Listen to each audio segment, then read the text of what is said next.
Olá, Eu acho, Jorge. olá, eu acho que o grilo é aqui. É aí, eu também acho. Boa noite, Boa Jorge. noite. Como está você? Eu estou bem, graças a Deus. Seja bem-vindo aqui na nossa live da Joana para falar hoje o Vale e o Resgate, o segundo episódio da Memórias de um Suicida. Cumprimentando aos nossos internautas, boa noite a todos. Sejam bem-vindos aqui na live do Jorge hoje.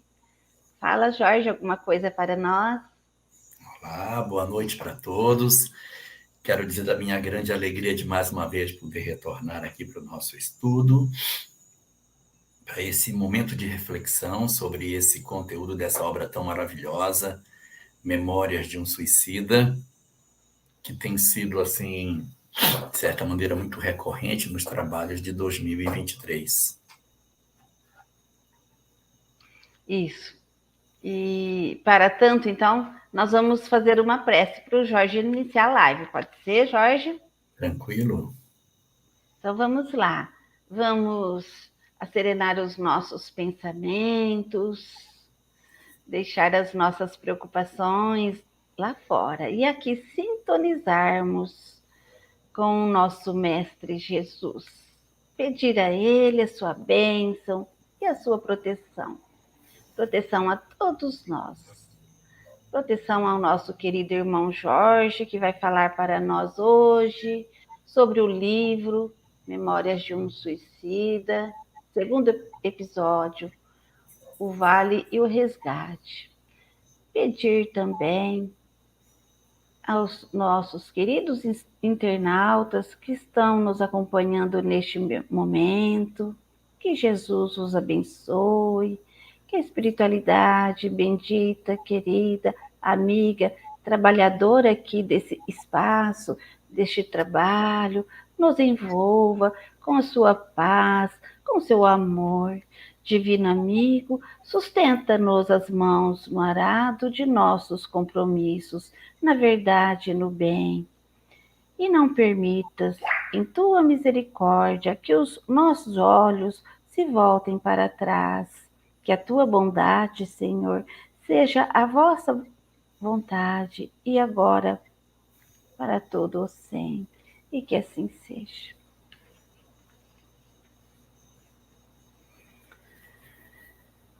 Agora é com você.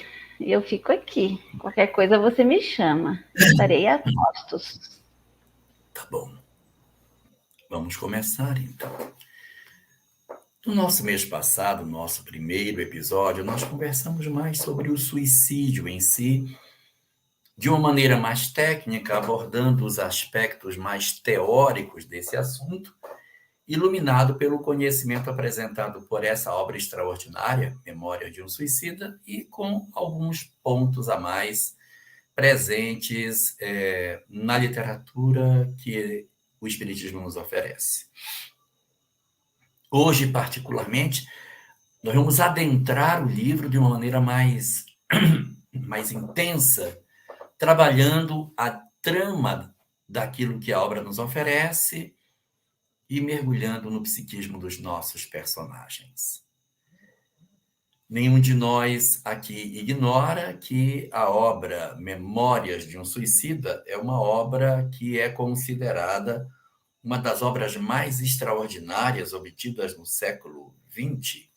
E essa obra é uma obra que tem uma contribuição muito grande, porque tendo sido recebida num período que nem era o período semelhante ao nosso, ela foi recebida numa janela de tempo bem mais anterior ao que ela foi publicada. Ela antecipou muitas verdades que depois apareceriam na obra de André Luiz, de Manuel Filomeno, de Otília Gonçalves, do irmão Jacó, de Lourival Cefali, e de tantos outros espíritos que vieram relatar a realidade do mundo espiritual.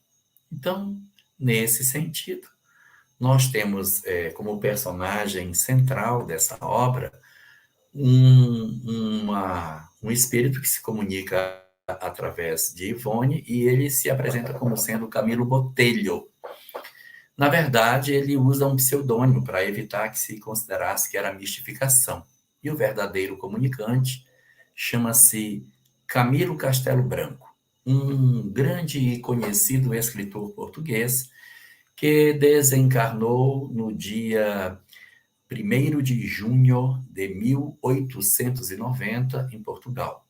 Ele se suicidou.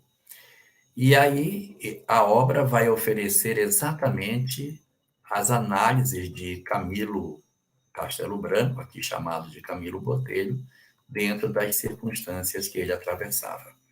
Então, ele se suicida em função de... Ele estava com 65 anos e recebe a notícia de que havia ficado cego, em função de uma outra doença que ele possuía, que estava produzindo nele a cegueira. E ele, então, decide se suicidar. Quando ele se suicida, isso acontece no dia 1º de junho. Mas ele vai relatar na obra que ele só vai tomar consciência de que ele estava desencarnado em janeiro do ano seguinte. Tá aí o que aconteceu com ele nessa janela de tempo que vai do 1º de junho até janeiro do ano seguinte. Não temos notícia. Não há nenhum relato dentro do corpo da obra sobre o que teria acontecido. Ele é como se tivesse ficado em suspenso, ele não tem nenhuma percepção, como se fosse um grande sonho, uma perturbação que nunca cessava, um torpor, uma coisa que ele não sai daquele estado. Ele só vai tomar ciência de si próprio, vai entender sobre a própria situação que ele estava no mês de janeiro, ou seja, 7 meses depois da sua desencarnação. E aí, o que ele vai contar? Que ele, ao se perceber do lado de lá, estava como? Estava cego. Então, ele vai colocar para nós uma informação muito preciosa. Ele que não queria a cegueira, estava oferecendo para nós uma informação curiosíssima. Ele se suicidou para não ser cego e desencarnou e apresentou-se cego do lado de lá. Olha como é interessante. E ele havia se suicidado com um tiro que ele deu no ouvido direito. Ele deu um tiro e desencarnou. E ele dizia que, além de cego, ele também, o ouvido direito dele sangrava e havia uma dor intensa que vinha do ouvido que ele havia machucado. Ele vai oferecer essa informação para nós e isso vai ajudar a gente a entender o processo de dor que ele vai atravessar. Porque, olha só, na dinâmica daquilo que o texto vai nos apresentando, vai nos oferecendo sobre o personagem, ele vai desenhando outras características que ele tinha, e isso está colocado no corpo da obra. Ele fala que ele era morador da cidade do Porto, uma cidade bastante conhecida em Portugal. Ele era uma pessoa muito boêmia, gostava da noite, das coisas que a noite podia oferecer. Tinha uma natureza melindrosa, se machucava com tudo, e tinha um incômodo por ser uma pessoa com grande conhecimento intelectual, mas não ter conseguido a riqueza. Então, ele diz assim, eu sou cercado por ricos e ignorantes, e eu que sou intelectual, sou pobre. Então, acaba ele promovendo, de fato, o suicídio, porque ele teve vergonha da condição de cego, uma vez que ele não tinha alcançado o status social e econômico que ele gostaria de ter com as obras que ele produzia. Então, esse é o primeiro ponto, assim, que a gente precisa ver do psiquismo dele, porque ele trazia um psiquismo torturado. Ele não era uma pessoa que a gente pudesse dizer que não era um espírito de uma evolução fantástica, mas apenas se suicidou. Não, não é. Ele tinha uma série de lacunas morais. E ele vai narrar que depois da desencarnação dele, quando ele toma ciência do que aconteceu, ele sentia muito frio, ele sentia que estava num local muito desconfortável, se percebia cego, se percebia ferido com o machucado que ele tinha, o ouvido sangrava, tinha muita fome, tinha muita sede, as vestes dele estavam todas sujas, encharcadas de uma espécie de um lodo com um cheiro ruim. procurava por socorro, clamava pelas pessoas e não obtinha de ninguém nenhum tipo de, de socorro. Ele ficava perambulando, tentando alguma coisa e não conseguia. E aí ele vai narrar que, além de todos esses sentimentos, ele também revia a existência dele desde a infância. Isso é uma coisa muito comum, não só nos suicidas, mas em vários outros de nós que desencarnamos, a revisão da existência diante dos nossos olhos. Então ele viu a existência inteira. E ele achava que estava num hospital, mas havia um barulho, uma confusão, um vozerio em volta dele, como se fosse um coro de loucos que gritassem em torno dele, e ele tentava fugir e não conseguia, e ele tentava andar e tinha uma espécie de umas raízes que não deixavam com que ele caminhasse. E na hora que ele está tentando caminhar, ele tropeça numa uma coisa no chão, como se fosse uma lombada, e ele para ver o que era, e aí ele percebe que era um túmulo. Era um túmulo, e era um túmulo recente que estava ali. E ele, então, quando vê aquele túmulo, ele é tomado de um pavor muito grande, e ele descobre que o túmulo que ele estava vendo era o túmulo dele. Então, assim, é uma situação bem difícil, ele vive um susto muito grande em função do suicídio, e ele começa a ter a sensação de que ele devia estar sonhando, que aquilo não podia ser verdade, ele estava vivo, ele não era uma pessoa que tivesse cultivado pensamentos espiritualistas durante a vida. A vida imortal sempre foi uma coisa que não ocupou os pensamentos dele. Então ele tentou voltar para casa, procurando encontrar o que tinha, achou tudo bagunçado, tudo desordenado, as coisas fora de lugar, ele não conseguia entender o que estava acontecendo, e quando ele se viu, ele estava de volta no lugar onde estava o túmulo dele, ou seja, ele estava no cemitério.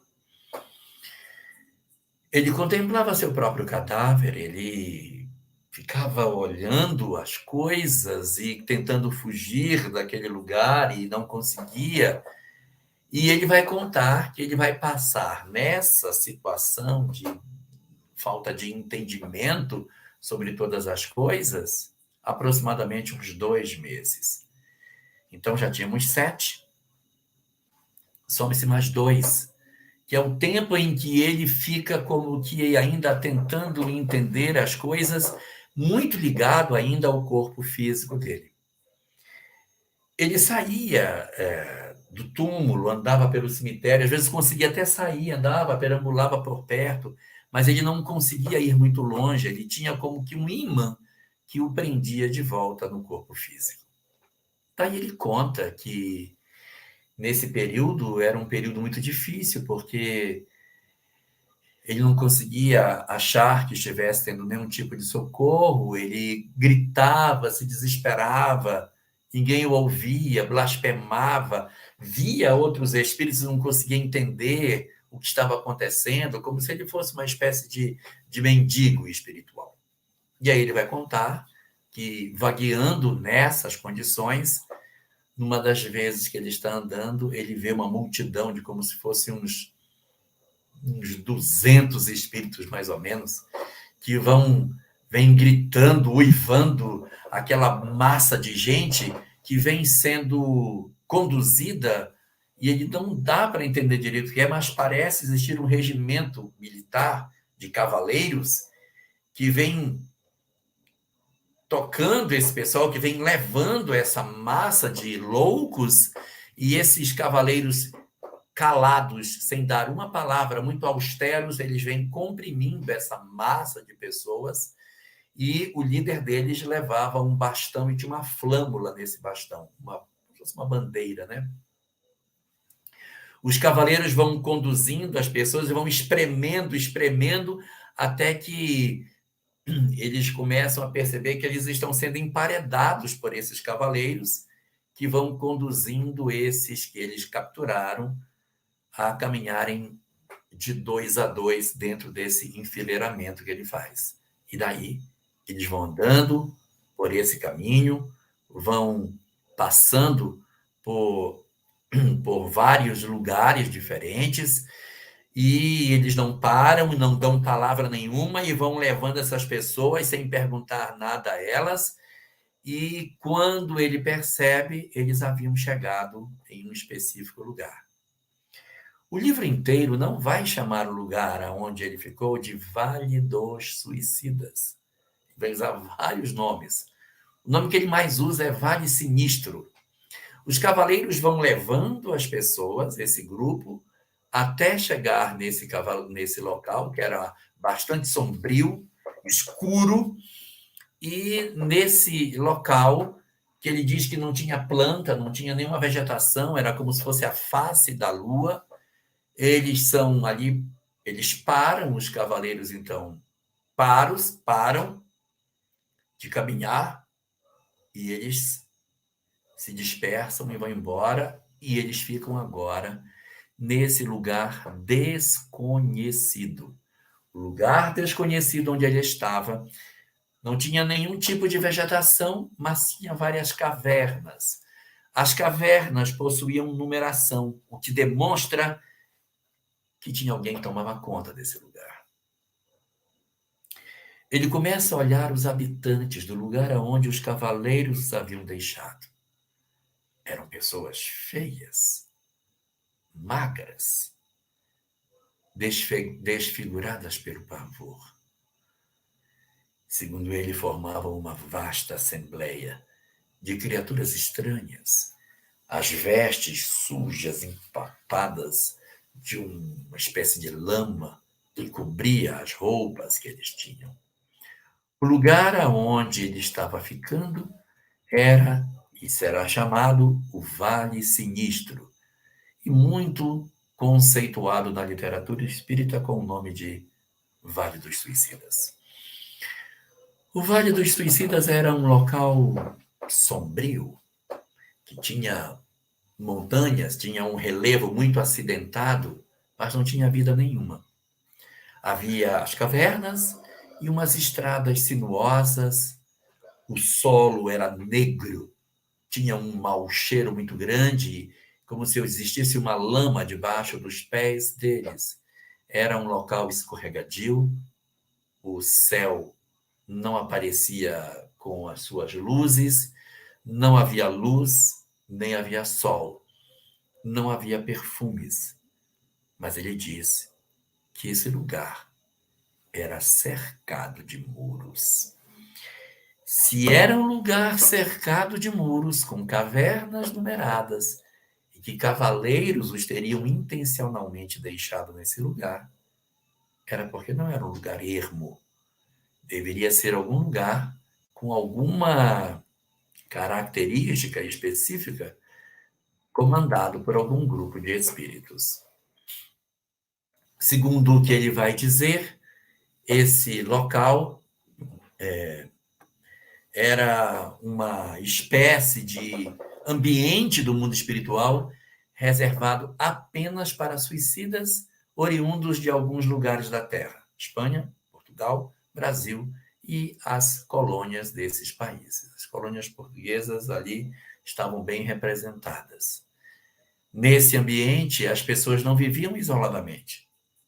Elas viviam em grupo. Embora existisse muita dor, muito sofrimento, eles conversavam. Eles estavam numa condição melhor do que a primeira, quando ele estava perdido. Meu Deus, o que está acontecendo? Socorro!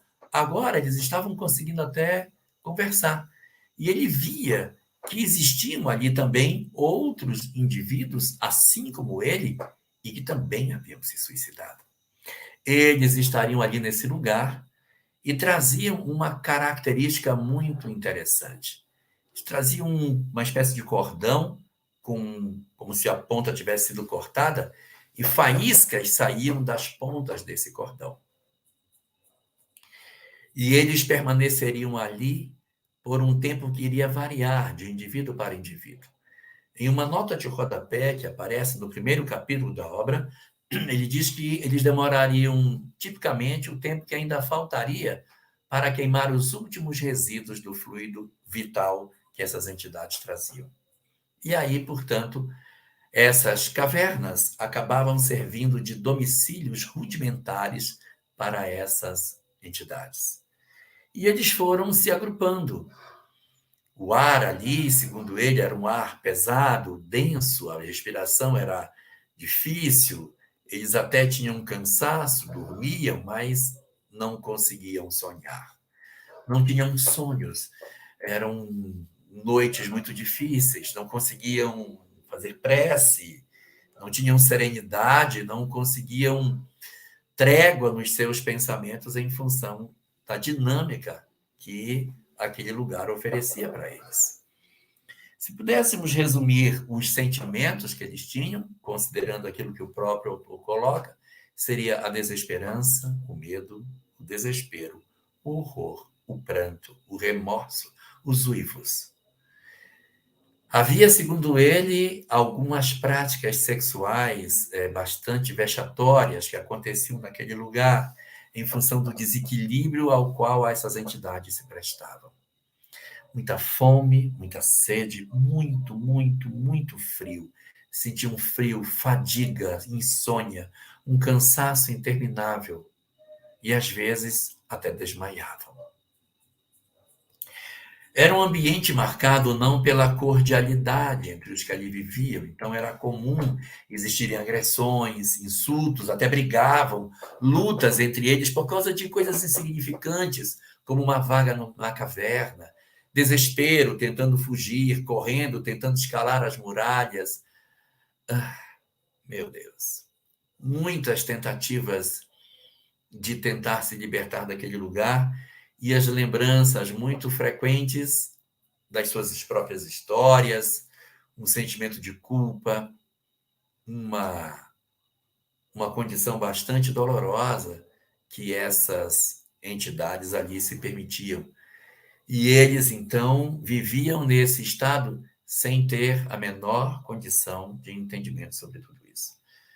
A gente precisa colocar essas coisas porque a obra tem, mas eu quero dizer às mães que estão nos ouvindo e que tiveram filhos que desencarnaram pela via do suicídio, que não existem duas desencarnações iguais e que as circunstâncias elas variam de indivíduo para indivíduo.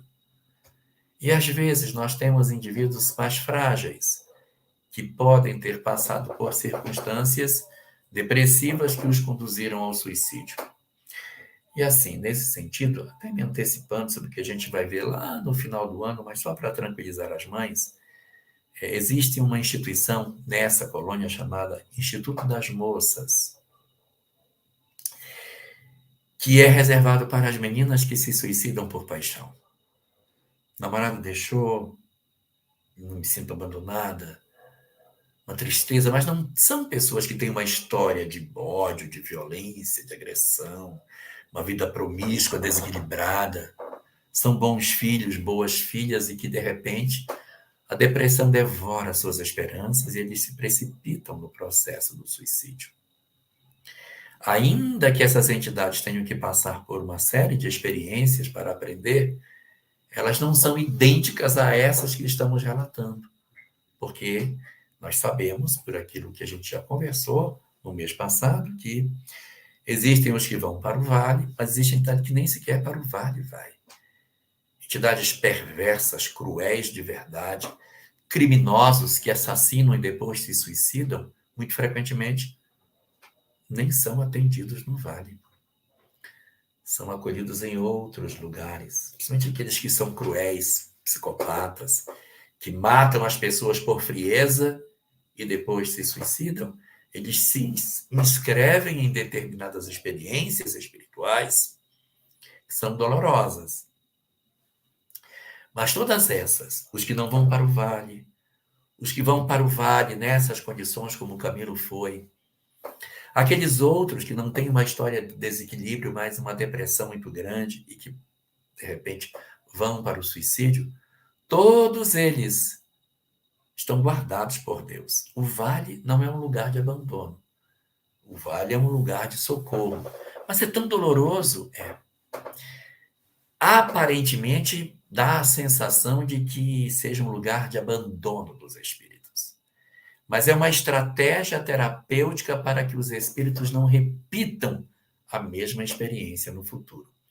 Porque nós temos uma tendência de fazermos a mesma coisa nas encarnações seguintes. Para que a gente não repita a experiência do suicídio, as entidades que cuidam desse específico ato das nossas vidas, eles comumente nos levam a determinadas experiências para sensibilizar os nossos corações quanto à necessidade de mudarmos os nossos rumos de vida. Então, toda essa dor, todo esse sofrimento que a gente está vendo, são sofrimentos que, a bem da verdade, têm um fundo pedagógico, ou mais propriamente andragógico, para que esses espíritos amanhã, ao se defrontarem com as experiências que eles tiveram e que fizeram se suicidar, eles não caiam na mesma ação. Eles vão voltar. O que aconteceu com o Camilo? Ele ficou cego e por isso se suicidou. Numa próxima existência, ele voltará a ficar cego para testar a sua resistência. E de acordo com aquilo que foi o motivador do fenômeno do suicídio, a tendência da lei de causa e efeito é reoferecer ao espírito as mesmas condições para que ele se fortaleça diante da vida. Então, aí nós vamos perceber a presença no cenário que nós estamos falando de alguns personagens que vão se juntar a Camilo nessa grande empreitada do Vale dos Suicidas. Então, o primeiro deles chama-se Belarmino. O Belarmino, ele foi uma pessoa que ele era muito materialista, viveu uma vida muito distante de tudo que era espiritual, era professor universitário, muito culto, muito inteligente, nunca casou, nunca constituiu família, viveu sempre sozinho, viveu para estudar e para ensinar. Quando ficou velho, pegou uma tuberculose, isso no século XIX, que tuberculose matava. Diante da perspectiva da morte, ele cortou os próprios pulsos. Ele era o filho mais velho de uma família muito conceituada, teve uma infância cuidada, de uma mãe muito zelosa, muito terna, mas a mãe tinha um defeito. A mãe também era materialista e inoculou nos filhos o desinteresse pelas coisas espirituais. A mãe era uma mãe muito carinhosa, muito terna, mas como ela não conseguiu sensibilizar o filho para os valores do espírito, ele acabou tombando por conta disso e é um dos companheiros de caverna do nosso querido Camilo e vai estar presente na nossa história. Um segundo personagem, esse vai aparecer menos, ele não vai ter tanto. Belarmino vai aparecer mais. Um segundo personagem vai aparecer mais pouquinho é João da Azevedo, também companheiro dele de caverna. Esse se matou envenenado, bebeu veneno. O problema dele foi o jogo. Ele era da mesa de jogo e, pelo fato de jogar, perdeu tudo e por isso ficou numa condição bem, bem complicada. Ele era uma pessoa que, dentro da obra, a gente não vai ter muitas informações a mais sobre ele especificamente. Um outro personagem, esse sim, muito interessante, vai trazer muitas informações para nós, é Jerônimo. Jerônimo é outro companheiro também de Camilo. A gente já está aqui com Camilo, Belarmino, João da Azevedo e Jerônimo.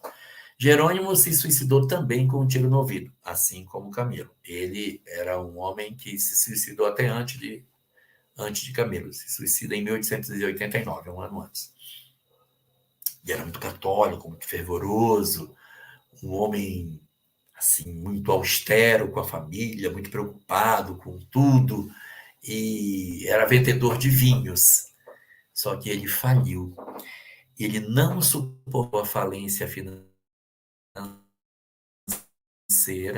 Ele era um homem rico, ele era um burguês muito rico, que tinha muitas posses e muitos preconceitos também.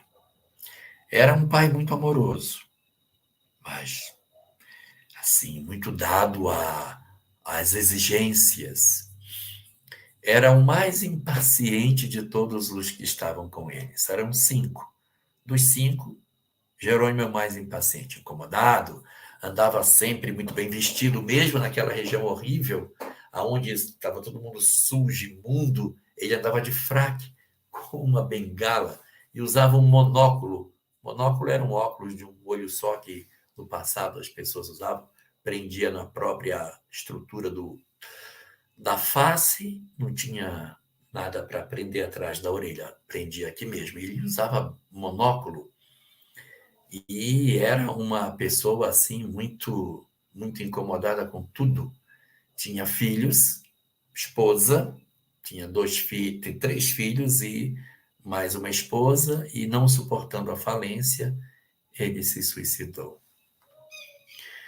E o último dos companheiros que nós temos aqui é nosso querido Mário Sobral. Mário Sobral também companheiro de caverna do nosso Camilo. Ele tem uma história mais longa. O que nós temos de informação sobre a figura do Mário Sobral? Mário Sobral, ele foi de uma família pobre, mas cristã, uma mãe maravilhosa, super educada, ensinou aos filhos tudo de bom, ensinou tudo para que ele fosse bom. E ele se tornou um filho que era muito boêmio, estudioso, fez direito. Então, ele era muito inteligente, era excelente para discursar, tinha um verbo muito fácil. E com isso ele acabou se tornando um jovem sedutor, gostava da noite, gostava das noitadas. E nessa coisa toda, ele se casa, tem 3 filhos também, assim como Jerônimo, e ele conhece uma mulher chamada Eulina, brasileira. Se apaixona por ela e começa a manter uma relação extraconjugal com ela. Aí essa brasileira depois o abandona, porque ela encontra um brasileiro rico, e aí ela decide abandoná-lo para ficar com o brasileiro. Aí o Mário Sobral não aceita isso, procura por ela, tomar satisfação, eles discutem, feio, na discussão ele se aborrece e perde o controle. Então ele a estrangula. Ele amava, tá? Isso não foi um estrangulamento de ódio, é de ciúmes. Ele a estrangula e a mata.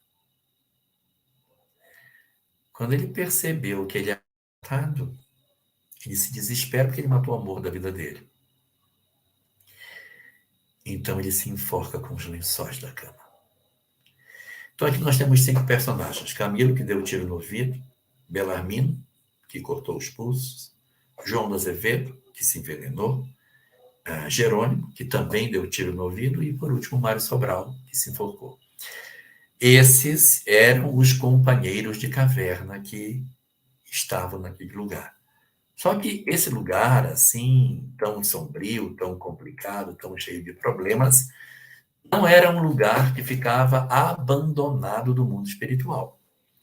Camilo narra no livro que, de tempos em tempos, uma caravana aparecia por ali.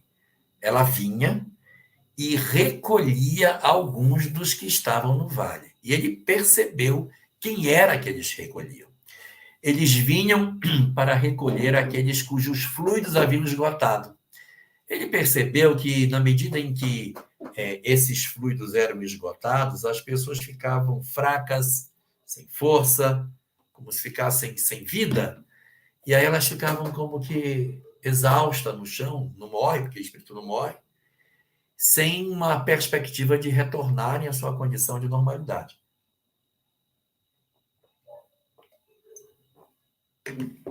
Essa caravana, ela passava periodicamente recolhendo aqueles que estavam nessa condição.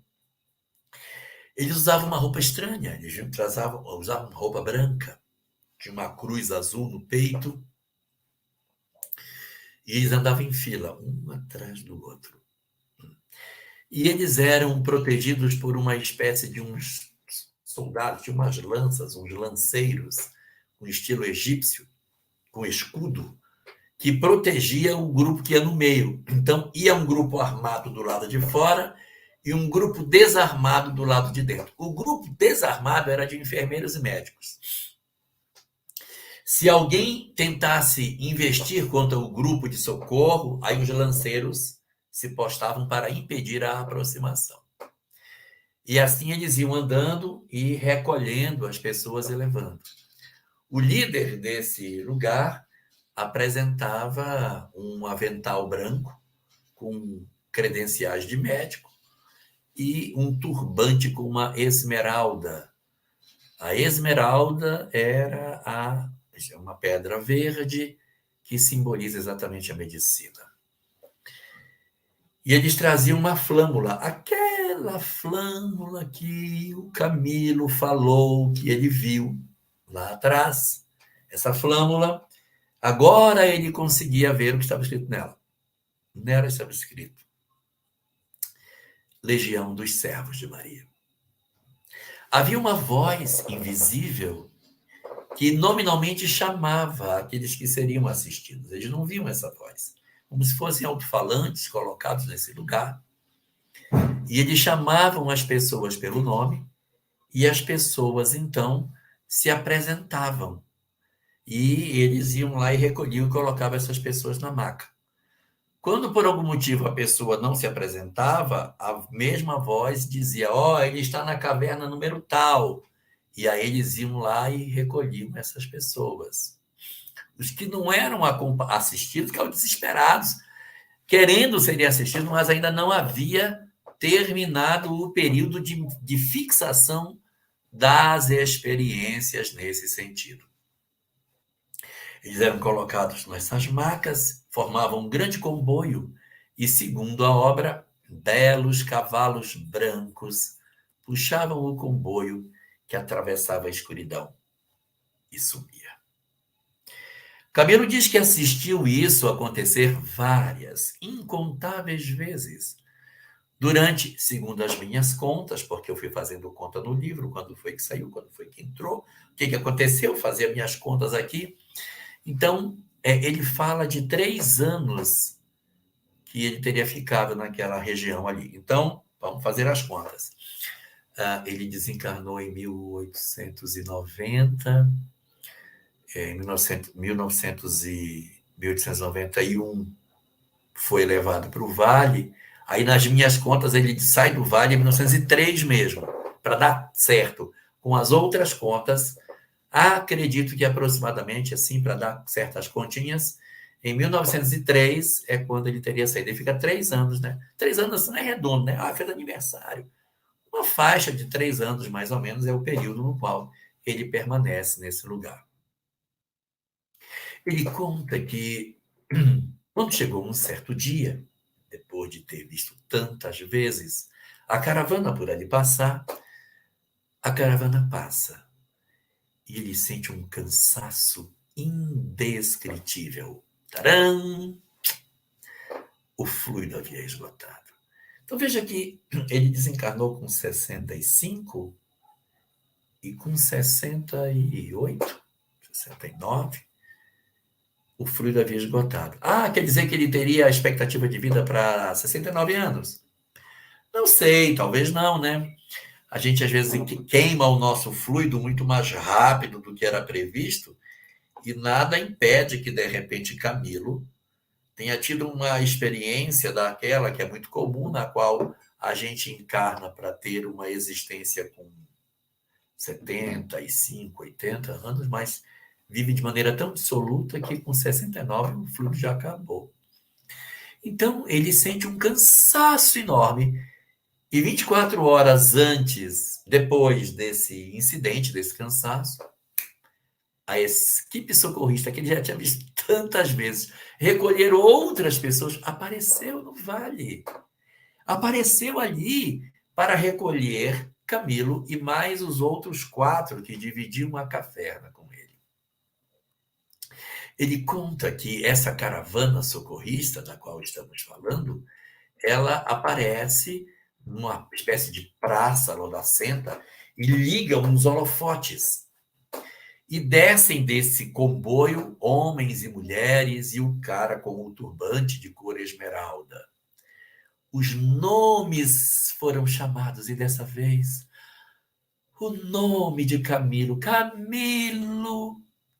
No caso, o nome verdadeiro, Camilo Castelo Branco. Não Camilo Botelho, que foi o que ele se designou. O nome dele é chamado. E aí, além dele, os companheiros também que estavam com ele. Quem seriam? Belarmino, João, Jerônimo e Mário. Também, junto com ele, foram chamados. E entraram no comboio junto com Camilo. Como se fosse um resgate da escuridão, um resgate de uma floresta, que as pessoas estavam perdidas, eles enfim entraram nesse comboio. E ao entrarem já começaram a ser atendidos, e Camilo chama a atenção para a limpeza do comboio, porque vivia tanto tempo na sujeira, na imundície, mau cheiro, roupa suja, ambiente escuro. E entre diz assim, as macas eram todas limpas, tudo limpo, tudo muito bem cuidado. E nós entramos nesse comboio, e o comboio foi nos levando, nos levando. E a gente olhava, e aquele nevoeiro esquisito, pesado, foi ficando para trás. Ele foi conduzido por uma longa estrada até que alcançaram um local onde eles seriam recebidos. Eles chegam no local e, depois de muito caminharem nesse comboio, chegam numa espécie de muralha. E nessa grande muralha está escrito Legião dos Servos de Maria. Aquilo que estava na flâmula agora aparecia no topo dessa muralha.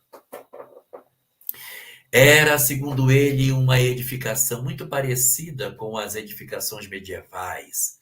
Aquelas paredes grossas de pedra, com fosso, ponte levadiça, e aquela sensação de que ele iria entrar num local de muita disciplina.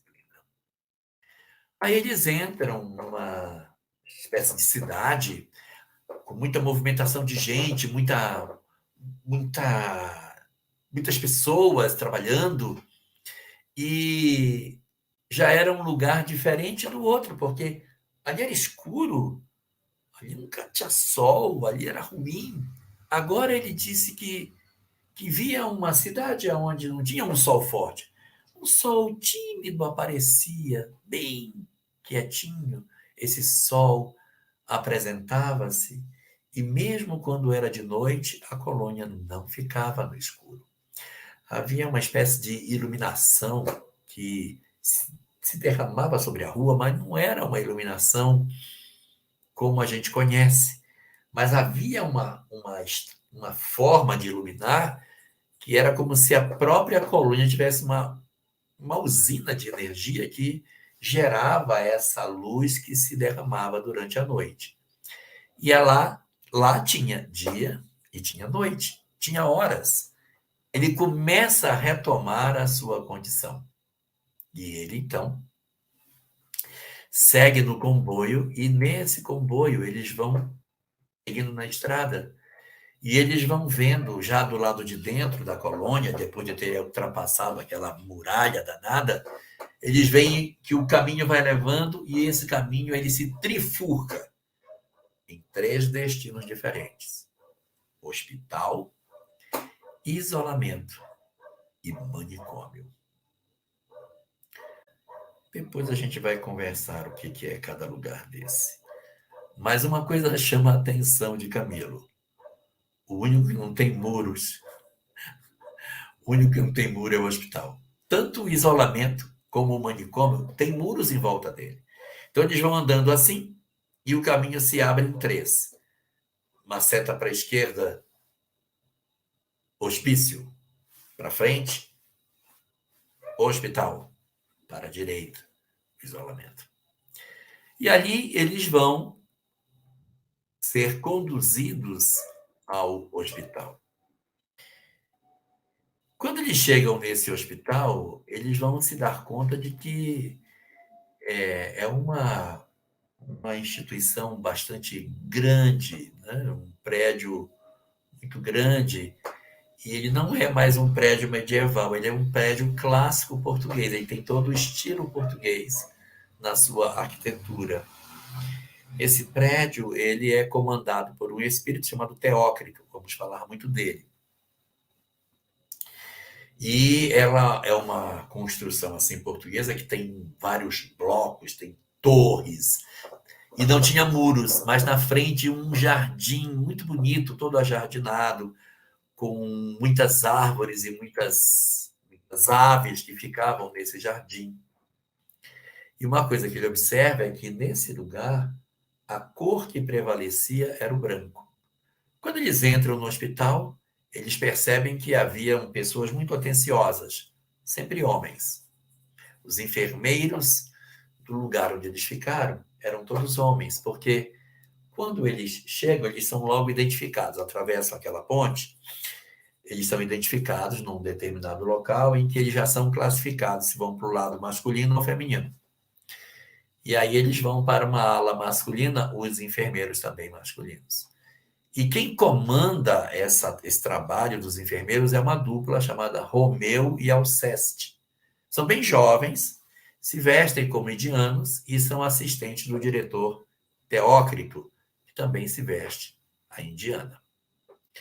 Eles vão, então, para o hospital. Chegando nesse local, eles são levados para uma espécie de enfermaria, onde cada enfermaria dessa tem 10 leitos. Então, são 10 pacientes em cada quarto. E aqui tem um incidente bastante interessante, Camilinha gosta muito dessa parte, em que eles chegam e vai ser oferecido para eles uma espécie de um caldo. Então, cada um deles recebe um caldo que é trazido. Qual é o sabor desse caldo? Que sabor o caldo tem? Caldo de galinha? Caldo de legumes? É um caldo de carne? Um caldo de pinto? O que é? Ele vai dizer no livro o seguinte, que o caldo é trazido e quando eles provam do caldo, o sabor que o caldo tem muda de paciente para paciente, tendo o sabor que eles tinham nas suas alimentações da infância, porque era exatamente para evocar o sentimento de família, de mãe, de cuidado, de zelo. Então, quando ele toma aquele caldo, meu Deus, é igual a sopa que a minha mãe fazia, que tinha aquelas letrinhas, a sopa de letrinhas, oh meu Deus. Olha, é aquele caldo de mocotó que minha mãe fazia. Então, cada um o sabor de acordo com as suas características. E eu lembraria aqui uma passagem do livro Devassando o Invisível, em que Ivone do Amaral Pereira narra que ela vai para um local do mundo espiritual em que uma mulher prepara uma sopa para uns espíritos que estão em processo de perturbação com histórias ligadas a assassinatos. Eles têm histórias de assassinato. E estão ali num sofrimento danado, e ela prepara uma sopa para entregar para eles. Ela prepara uma sopa para entregar para eles, uma sopa de legumes. Quando ele entrega a sopa na mão dele se transforma em sopa de dedo, orelha, pedaços de corpos, e eles jogam a sopa para longe e não conseguem comer. Por quê? Porque o próprio espírito, com as suas energias, transforma, ainda que inconscientemente, aquilo que os fluidos tentam oferecer a ele.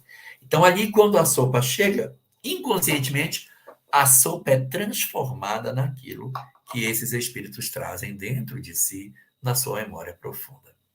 E ali eles recebem essa sopa maravilhosa. E enfim, Cleide, eles iriam repousar. Nossa, eles dormem e quando Camilo acorda muito envergonhado, muito desconfortável por estar dando trabalho, incomodado com o que ele estaria vivendo, a vergonha do que ele fez e está sendo cuidado pelas pessoas. No fundo, orgulho. E aí é uma coisa que a gente comentou no mês passado, comentar de novo, os reflexos do suicídio após o suicídio. Então, pessoas que se enforcaram, elas ficam sentindo os espasmos do enforcamento. Os que deram um tiro no ouvido, o ouvido vai sangrar. Os que tomaram veneno têm o ardor do veneno. E ele conta que, mesmo depois daqueles anos no Vale, onde eles ficavam repetindo sistematicamente as cenas do passado, revivendo, revivendo, revivendo as histórias já vividas, e por isso que o fluido vital fica com eles, para que eles tenham mais viva a lembrança e grave mais profundamente dentro deles, eles contam que mesmo no hospital, já recolhidos, lá e cá, eles tinham uma recaída em que voltavam a lembrar do incidente que promoveu o suicídio e apresentavam ali cacuetes e repetições de espasmos parecidas com a que eles tinham recebido. Mas eles haviam recebido uma orientação. Eram proibidas conversas que levassem para essa coisa negativa, para remorso. Aqui o passado ficou para trás. Não é para ficar, ai meu Deus, não é para fazer. Porque senão a pessoa não se equilibra. E, embora tenha tido essa recomendação, ele vai contando essas coisas e vai mostrando como é que está se dando esse processo de melhoria deles. E o Camilo, de repente, conta o que aconteceu com ele. E aí ocorre uma coisa muito interessante, Marlene Rosa. Ele conta o que aconteceu com ele e eclode no grupo a lembrança das suas próprias histórias e dá uma espécie de surto em todo mundo, e todo mundo revê suas histórias. Oh, meu Deus! E aí a direção do hospital é obrigada a dizer que vai colocar uma pessoa para tomar conta das conversas. É destacado Joel Steele. A gente vai conhecer esse personagem melhor mais para frente, mas eu vou adiantar para vocês que ele era um dos enfermeiros do hospital, mas também tinha sido suicida no passado. Ele se suicidou e agora estava no hospital cuidando dos outros suicidas enquanto se preparava para a sua encarnação. Lá no final da obra, ele vai reencarnar, a gente vai assistir o retorno de Joel Steele e com quem ele vai reencarnar. Oh, meu Deus, com quem? Também ele vai conhecer dois elementos importantíssimos. Carlos e Roberto de Canaleiras, pai e filho, são dois médicos.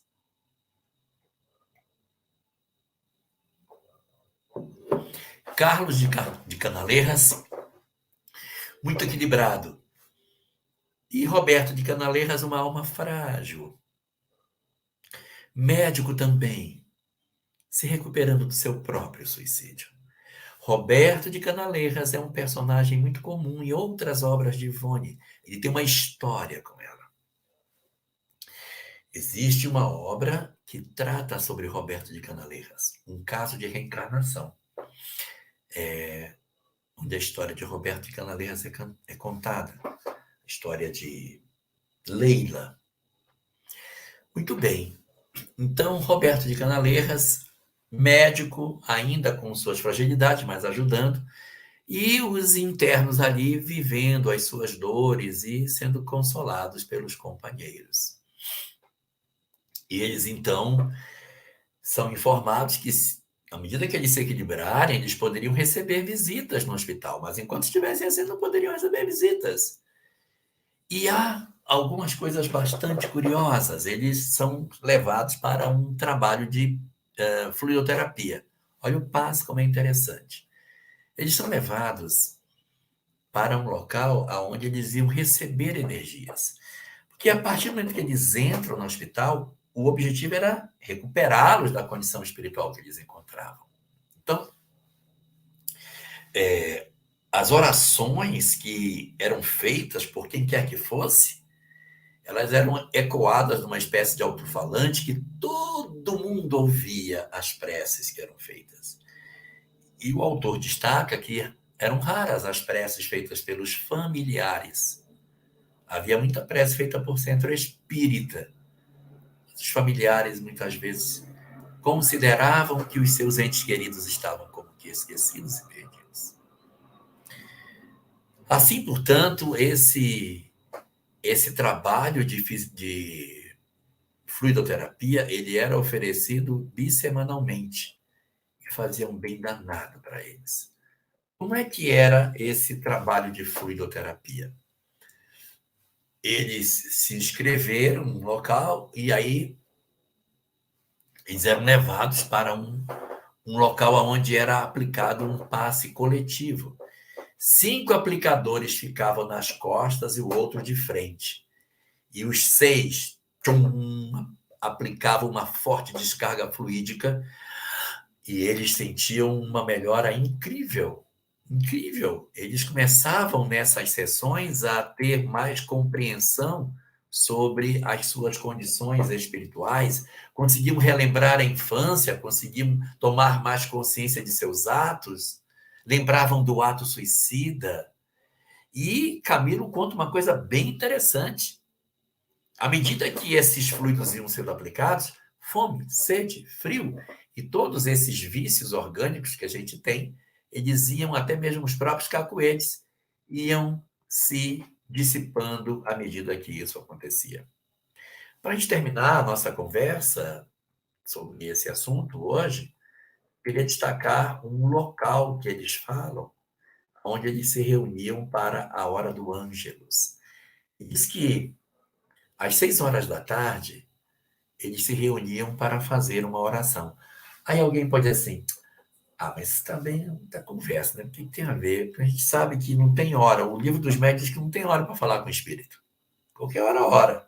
Tem esse negócio. Não, às 6 horas da tarde, aqui é um negócio que aí os anjos estão dizendo amém. Não é isso.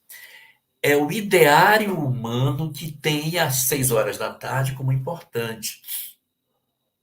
Numa sociedade profundamente católica, como é aquela de Portugal do século XIX, esse pensamento é um pensamento muito, muito forte, que às 6 horas da tarde é importante. Então, você aproveita o ideário humano para construir aquilo que possa ser mais eficaz.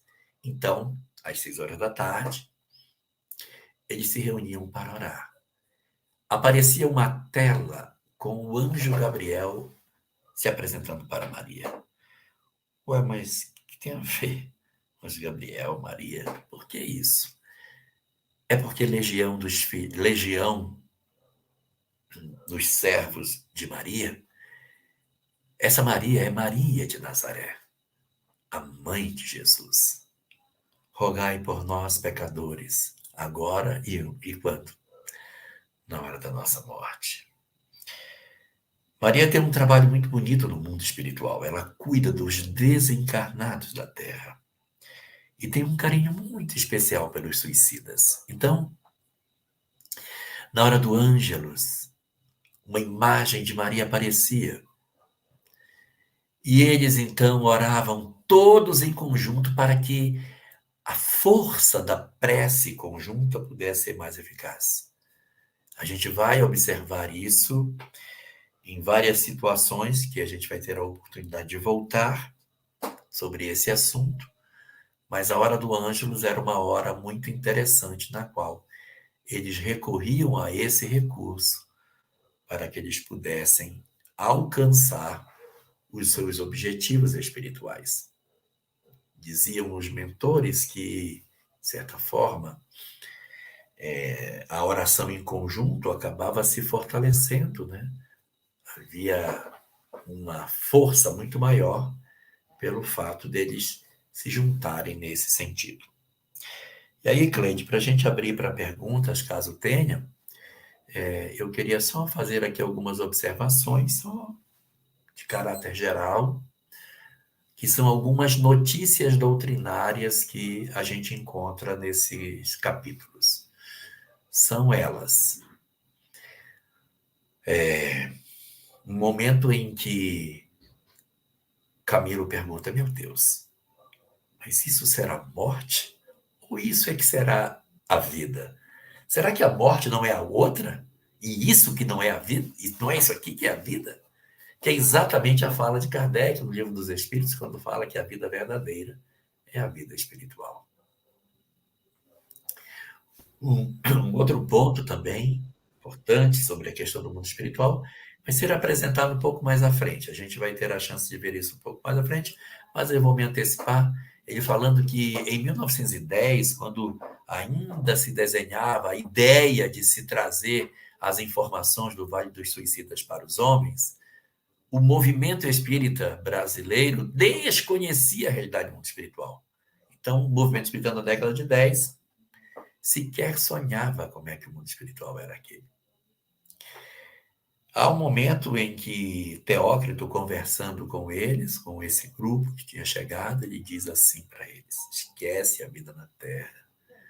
A vida não residia no corpo que destruíste, mas neste que vês e que sentes nesse momento. A verdadeira vida, volto a dizer, não está lá. Num outro momento bonito da obra, nesse sentido, ele diz: o bem é a base suprema da vida. E, ainda discutindo sobre essas questões, ele comenta que o espírito é como se fosse uma espécie de cidadão universal. A sua verdadeira pátria é o infinito. Onde ele estiver, deverá sempre amar e servir, honrando-a e engrandecendo-a. Parecido com a Cabala, quando fala que um dos objetivos do espírito é, mesmo no mundo espiritual, não perder a sintonia com o divino.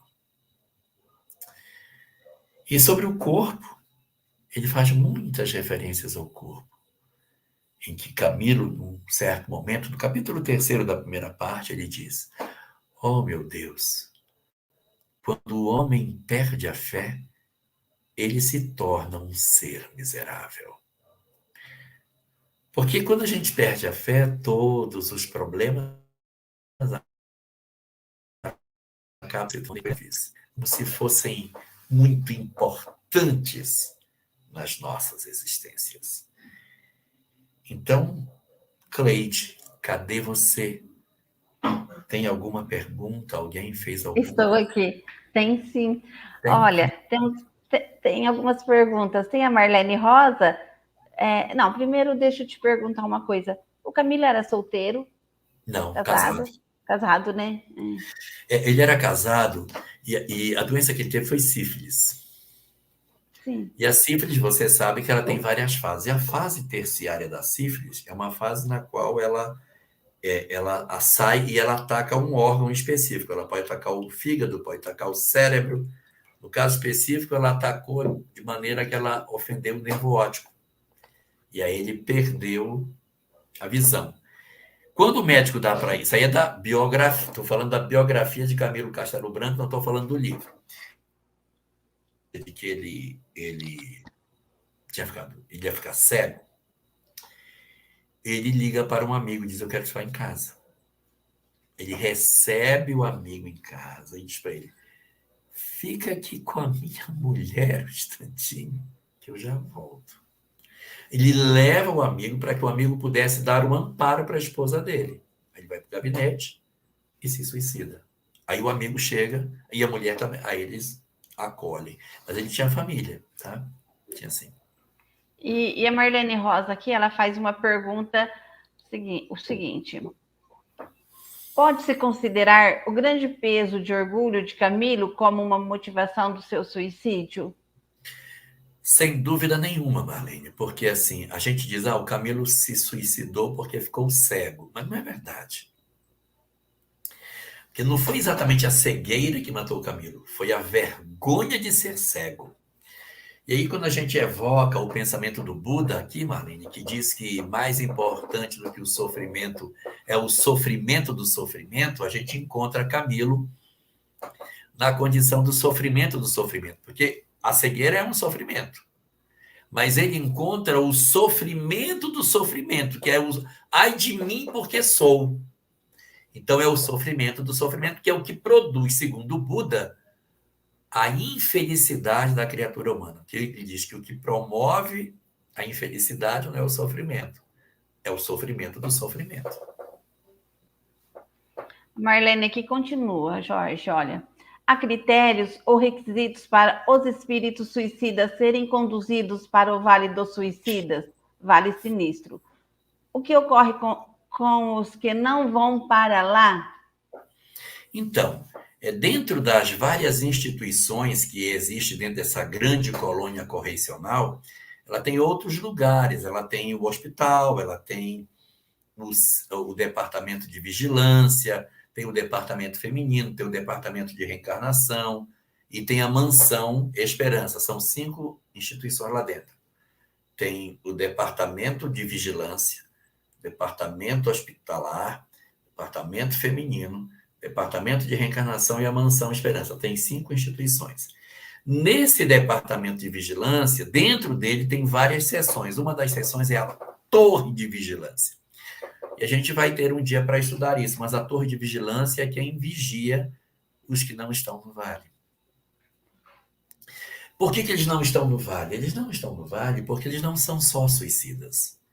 Eles têm uma história por trás deles que é muito mais relevante. Nós temos alguns personagens na história, história recente do século XX, os senhores da guerra do século XX, mataram milhões de pessoas e depois se suicidaram.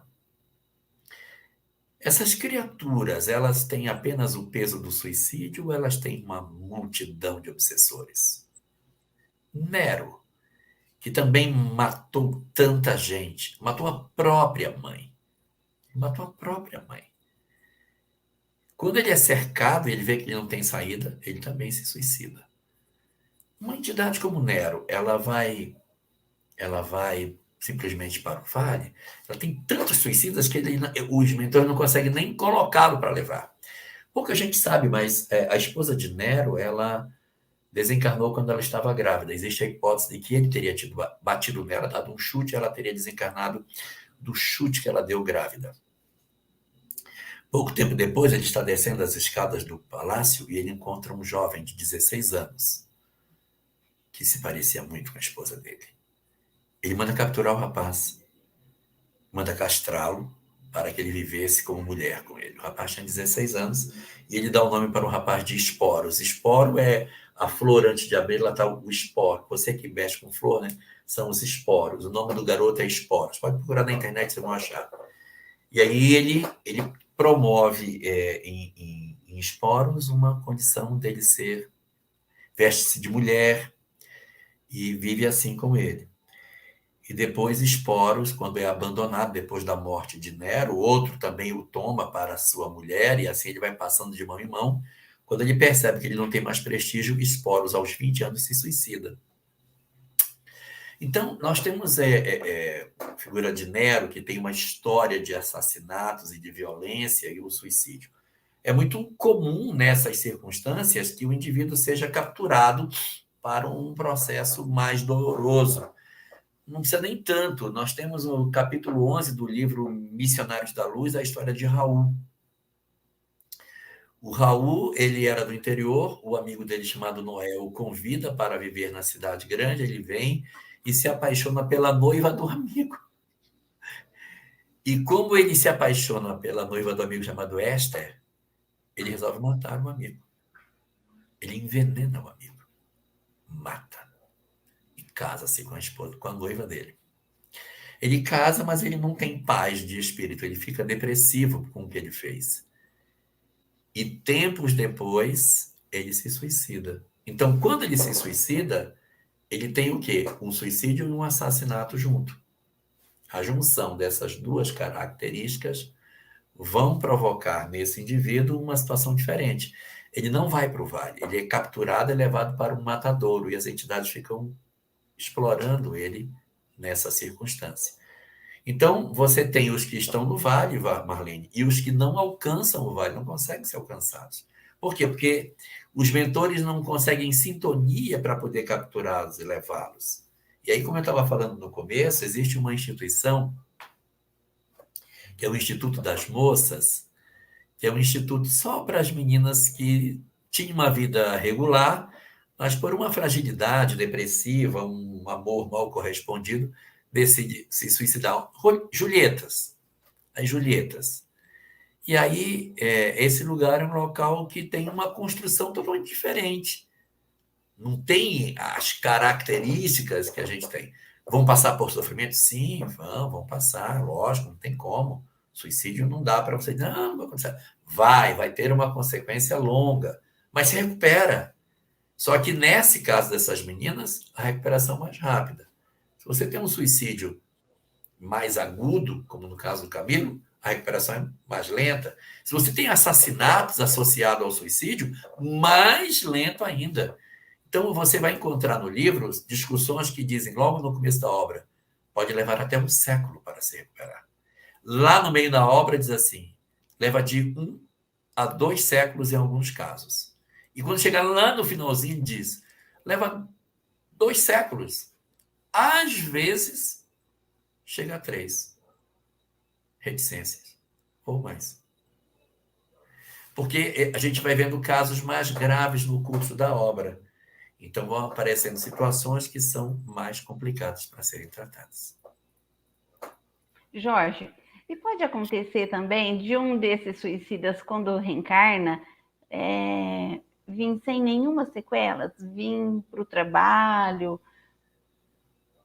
sem sequelas?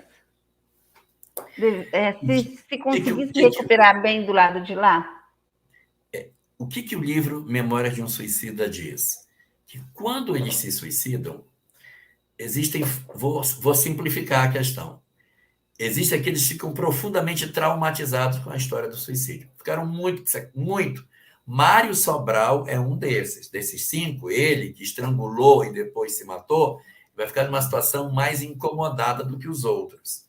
Então, quando o espírito fica muito incomodado, muito perturbado, não se perdoa, está numa situação difícil, cometeu um suicídio, não está assim muito ruim, o que eles fazem? Bota o cara para reencarnar. E bota o cara para reencarnar em uma existência que não vai ser longa, uma existência curta.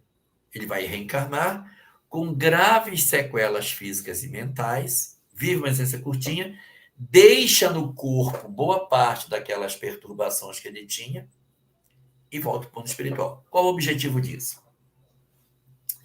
Anestesia o cara de ficar pensando, porque ele encarna e ele embota para ficar lembrando do passado.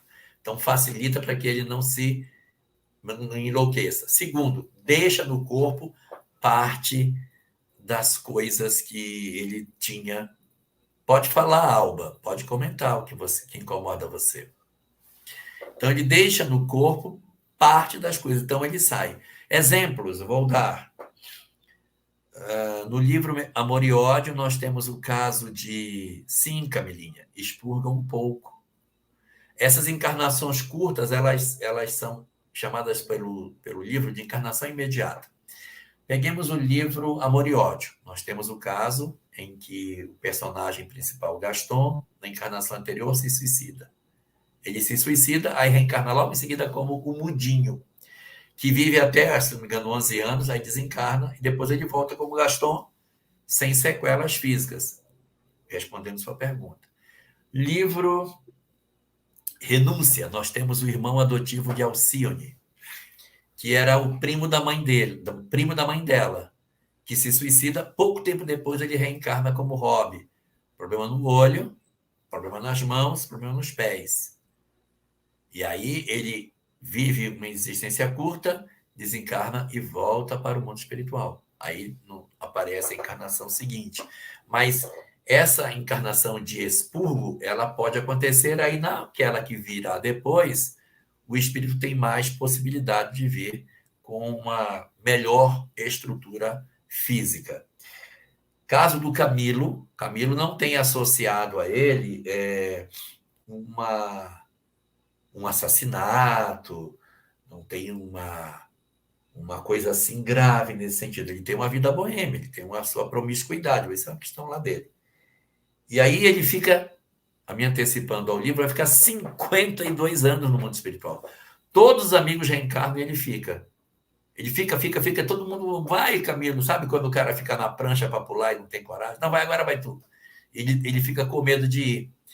Consequência, demora muito mais para ele vir, mas quando ele vem, ele está tanto tempo no mundo espiritual que a perspectiva é que ele venha numa condição melhor.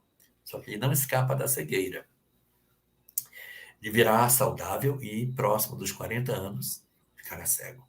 Porque foi isso que deflagrou o suicídio dele. Então, a pessoa tende a ter que reencontrar a experiência para provar. Agora eu não me suicido mais. Mais uma pergunta aqui, Jorge, da Dana Gradelli. Um suicida pode permanecer na casa onde reside, obsediando a família? É possível. É possível. Isso é possível, principalmente quando existem imantações muito grandes. Por exemplo, você tem uma mãe que se desesperou com o suicídio do filho. Então, ela cria uma imantação tão forte que ela o prende. E aí a casa fica com o magnetismo dele impregnado. Os psicólogos chamam todos da família que experimentaram uma história de suicídio dentro do lar, eles são chamados de sobreviventes. Então, quando ocorre um processo dessa natureza, e essa entidade permanece no lar, a tendência é que ele irradie o pensamento suicida para os outros integrantes da família.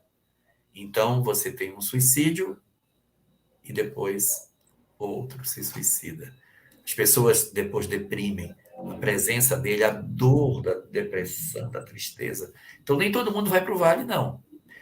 Uma boa parte vai, mas isso não é uma condição da lei de Deus, não. Desencarnou, vai ter que ir para o vale, não. Tem alguns que não vão. Não é a regra geral, mas tem casos. A Célia Fácil, ela faz um comentário aqui. Como nos emociona a narrativa de Camilo na entrada do hospital, como se nós estivéssemos entrando. Ele faz uma narrativa e é interessante para quando a gente está lendo que o autor tem um cuidado muito especial no tratamento das cores. Porque enquanto ele está no vale, não tem cor, não tem luz, não tem flores, não tem perfumes, não tem nada positivo. E aí você sente como assim, quando você começa o capítulo 3º da primeira parte, que é o resgate deles, tem leito, tem caldo, tem doutores, tem enfermeiros, tem luz, tem cidade, tem cor branca. Ele está antes num local escuro, não enxerga nada. Está preso, tem uma perspectiva bastante complicada.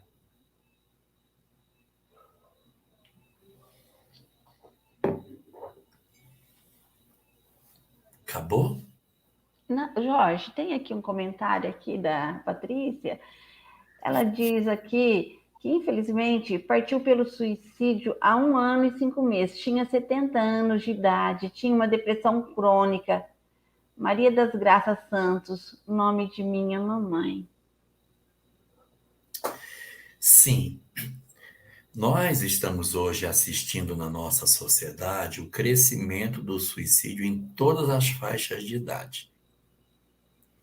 Crianças, que praticamente não existia, hoje já tem. Jovens está muito maior. E idosos também. Um dos grandes motivadores da questão do suicídio em idosos é a desesperança com relação ao amanhã. A desconstrução da fé tem sido um dos grandes motores desses fenômenos, sabe? Mas é importante destacar que a depressão, ela é uma doença muito grave, que às vezes a gente não dá atenção a ela. E existem muitas pessoas que, em função da depressão, elas se desinteressam absolutamente pela vida. A depressão profunda não deixa a pessoa sair do quarto, não deixa a pessoa ter perspectiva nenhuma. Ela não se alimenta direito, ela fica numa situação muito, muito dolorosa, sabe? Então, a gente não pode dizer assim, a minha mãe tinha depressão crônica, desencarnou aos 70 anos, vai viver uma situação idêntica de Camilo. Não necessariamente idêntica. Mas quando ela tomar consciência do tesouro que era a existência, é natural que o espírito experimente um processo de remorso muito grande, uma dor profunda. Mas essa dor tem fim. Não quero que você se desespere diante disso. O que a gente pode fazer pelo parente que desencarnou? Oração. A oração tem um poder sobre todos os desencarnados muito grande, sobre suicidas duplamente. A oração pelo fluido e a sensação de ser amado, porque o suicida, ele tem a sensação de que ele foi abandonado, que a família odiou o que ele fez. E quando a família ora por ele, ele reconstrói o laço que foi rompido durante a desencarnação, porque ele é como se ele virasse as costas para a família como um todo. Então é muito comum quando a pessoa se suicida, que ela se comunica, ela fala da família. Minha família, deixei minha família, me matei, matei meus filhos. Meu Deus, o que aconteceu? Então, a ideia de que eu traí meus familiares, ela é muito recorrente. Então, se a família não ora, reforça no indivíduo a sensação do desamor. Orar pelo parente desencarnado tem um poder maravilhoso de recosturar esse fio que rompeu e dar a ele as energias da prece, que são muito importantes. Melhora o familiar, que se reconstrói, melhora o desencarnado e melhora também a relação entre os dois pelo restauro dessa ligação que aparentemente, pelo menos para o desencarnado, teria se rompido com o ato de abandono das relações familiares. Jorge, temos aqui mais uma pergunta aqui, ó. Existe uma maneira dos espíritos se suicidarem depois de desencarnados, nem que seja de forma nominal? Não exatamente matar-se o espírito em si, mas eles têm como se autocancelar? Não, autocancelar não tem, porque a imortalidade é um dom inamovível. O que algumas obras espíritas relatam é a situação através da qual o espírito está com sede, está com fome, está ferido e está com alguma situação de morte no mundo espiritual. Ai, vou morrer, vou morrer, vou morrer, e morre. Aí o espírito morre, puf. Daqui a pouco ele levanta de novo. Ai, ai, eu vou morrer, agora eu não aguento mais, agora, aí ele morre, e ele vai morrendo e vai ressuscitando, porque a imortalidade não tem como a gente fugir dela. Mas os espíritos, eles podem ter a sensação da morte, mas ela é temporária e volta tudo de novo. Jorge, temos mais uma aqui. Olha, meu marido disse que sou suicida. Tomo um remédio para dormir muitos anos por um problema que carrego. Não consigo dormir sem tomar o remédio. Pode me ajudar? Eu acho que ali uma terapia, você certamente se está tomando uma medicação que é para dormir, você está no psiquiatra. Para você estar no psiquiatra, você já está fazendo um acompanhamento com o terapeuta, com o psicólogo. O, o, o psiquiatra não tende a entregar um remédio sem a terapia, porque é ela que vai facilitar o desmame da medicação que você está tomando. Eu lhe diria que o que promove isso é a gente não esquecer aquilo que aconteceu no passado. Quanto mais o passado é presente e ele é negativo, mais ele dificulta com que a gente consiga se melhorar. O que eu aconselharia você? Que você, Alba, se aproximasse das tarefas assistenciais da casa espírita. Muitas vezes as pessoas acham que as pessoas que são, na verdade, assistidas pelo trabalho assistencial são os únicos beneficiados, e não é.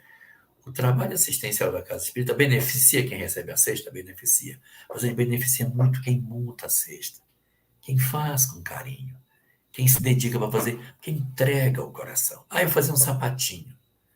Então, esse fazer, esse cuidar do outro, é, na verdade, um esquecer de si.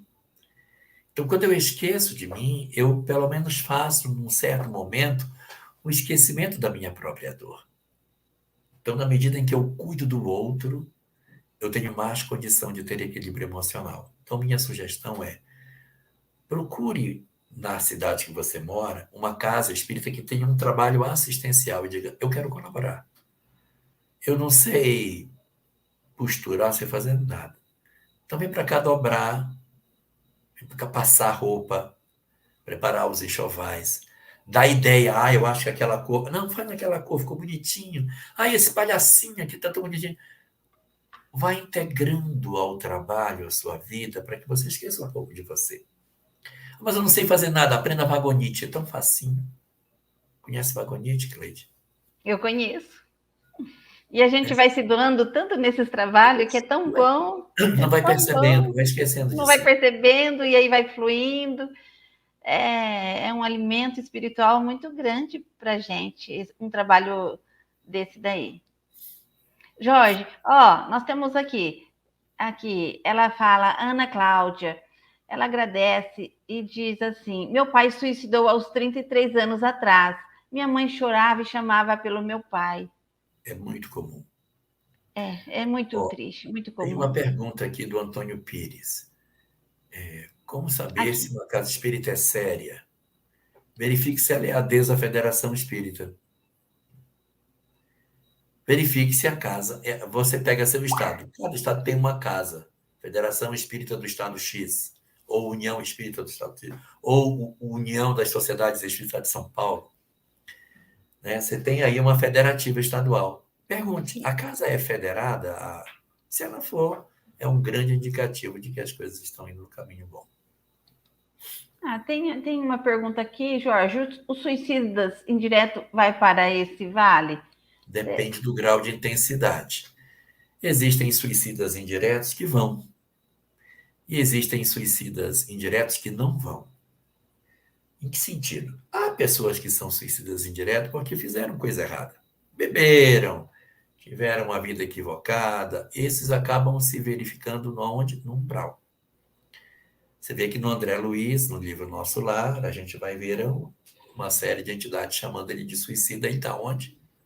Está no umbral, está no vale.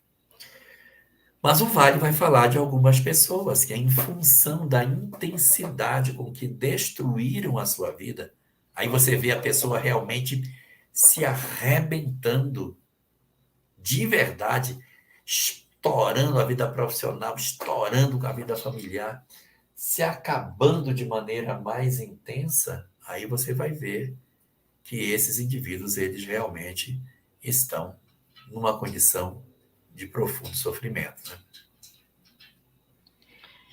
né?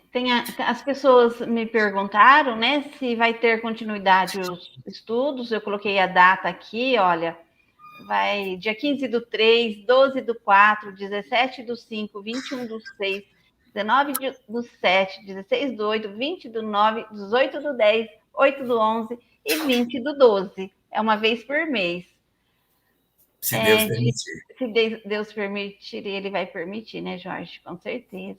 Então, dia 15/3 vai ser a próxima live. Coincidiu que hoje é 15/2, então coincidiu certinho, né? Dia 15 de novo. Não é porque o mês tem 28 dias. Verdade. É a única vez Fevereiro. que vai acontecer fevereiro e março dos anos que não é bissexto. As perguntas aqui, Jorge, eu acredito que acabaram. O pessoal está agradecendo. O Antônio disse que ele consultou a Casa Espírita, ela é filiada, né? Então deu certo. Que bom que deu certo.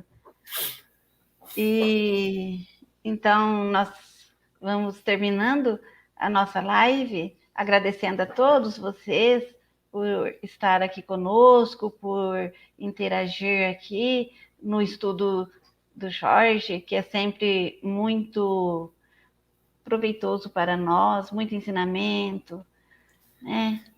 E então eu quero pedir, encerrando aqui, deixa eu ver se tem mais alguma pergunta aqui. Só tem gratidão aqui, Jorge. Você quer cumprimentar alguém que está aqui no chat, que você conheça? Tem tanta gente aí no chat. Todo mundo, cumprimentar todos eles. Então, deixa eu dar meu boa noite para todos que estão aqui, dizer da minha grande alegria de poder estar com todos vocês aqui. Alba Medeiros. Ô, Alba, que bom. Então vamos continuar no trabalho. Não se afaste. Volte. Vai ser muito bom. Eu vou precisar sair um instantinho para abrir uma porta aqui, eu já volto. Tá bom? Preciso abrir uma porta ali embaixo. Fisicamente, para o meu filho. Eu fico te aguardando para você fazer a prece de encerramento Tá para bom. nós. Você pode conversando com eles aí, eu já volto. Corre lá, corre lá. Então, nós vamos aqui ter o estudo uma vez por mês. Se não der para terminar, né, até o ano, até dezembro, com certeza a gente vai prorrogar para dar continuidade de 2024. Aí vai ficar ver como que vai correr o estudo, o espaço que ele vai tomar, o tempo, né? Mas se não der para terminar no mês 12, né, de 2023, a gente vai dar continuidade em 2024. Ele já chegou, graças a Deus, está aqui de volta. Pronto. Agora você faz o encerramento para nós, né? Faço sim.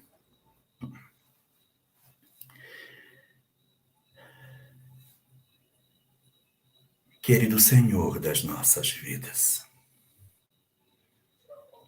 pedimos as tuas bênçãos, Senhor, para as nossas almas, para os nossos corações torturados, em função das inúmeras dores que trazemos em nós. A vida nos feriu bem fundo e os nossos corações não suportaram o golpe que a vida nos trouxe. E por isso, Senhor, vivenciamos hoje processos de sofrimento que não imaginávamos que viveríamos. De alguma forma, as nossas lágrimas nos têm roubado a perspectiva da alegria de viver. E por essa razão,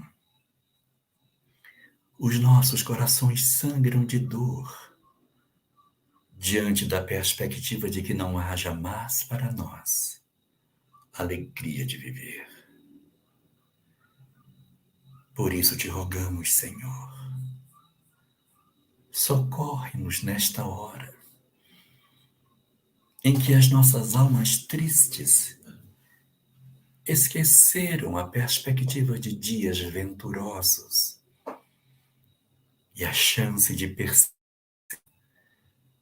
que as nossas existências ainda possam ser felizes. Nos dias sombrios em que vivemos, a fé parece ter se afastado de nós e nos sentindo sozinhos e como que desamparados. Estamos sem maiores perspectivas para o futuro das nossas vidas. Por isso te pedimos, Senhor, ajuda-nos, derramando a tua luz sobre a escuridão das nossas existências, projetando o teu amor na profundidade das nossas almas, reacendendo em nós o sentido e o propósito da vida. Desperta nas nossas almas a lembrança de que somos espíritos imortais. Conta nos nossos ouvidos mais uma vez, Senhor, que a morte não existe.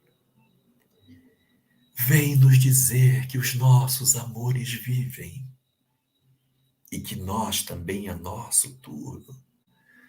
Ao nos desembaraçarmos do corpo físico, voltaremos à condição natural do que somos e reencontraremos os nossos amores no selo sagrado do amor que move a vida. Deixa que nos banhemos na compreensão da lei de causa e efeito,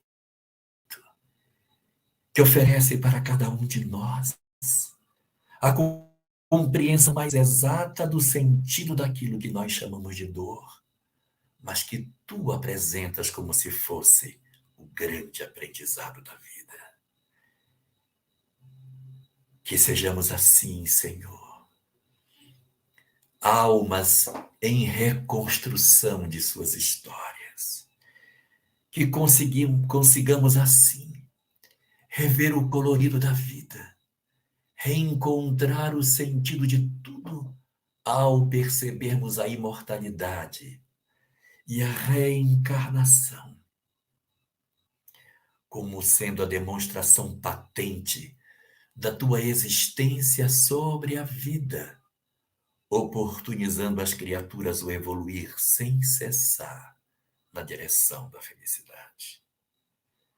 Ampara-nos assim, Senhor, aproximando de nós os espíritos benfeitores que nos cuidam, permitindo que os nossos amores que estejam bem já possam fazer parte da nossa história espiritual. Que aqueles a quem chamamos de anjo guardião possa estar mais perto de nós, que esse espírito que tomou sobre si a responsabilidade de nos guiar durante esta existência possa ter mais acesso à nossa mente, possa ter mais condição de nos orientar. Embora não tenha sido criado para nós, mas sim ser uma alma transcendente, que tem sua própria história, permite que ele esteja mais próximo de nós, Senhor, ajudando nas nossas horas mais críticas, afugentando da nossa mente as ideias que nos conduziram ao fosso em que estávamos, antes que a luz da doutrina espírita banhasse as nossas almas de luz e nos permitisse rever tudo que somos sob a ótica do Espírito. Por essa extraordinária concessão espiritual, de entendermos o sentido das coisas ainda na carne, nós te agradecemos tanto, Senhor, porque é nesse conhecimento que encontramos a chave que decifra os mistérios das nossas dores. E curvados diante de ti, nós te agradecemos a bênção infinita de cuidares das nossas almas. Assiste-nos, vela por nós, Senhor.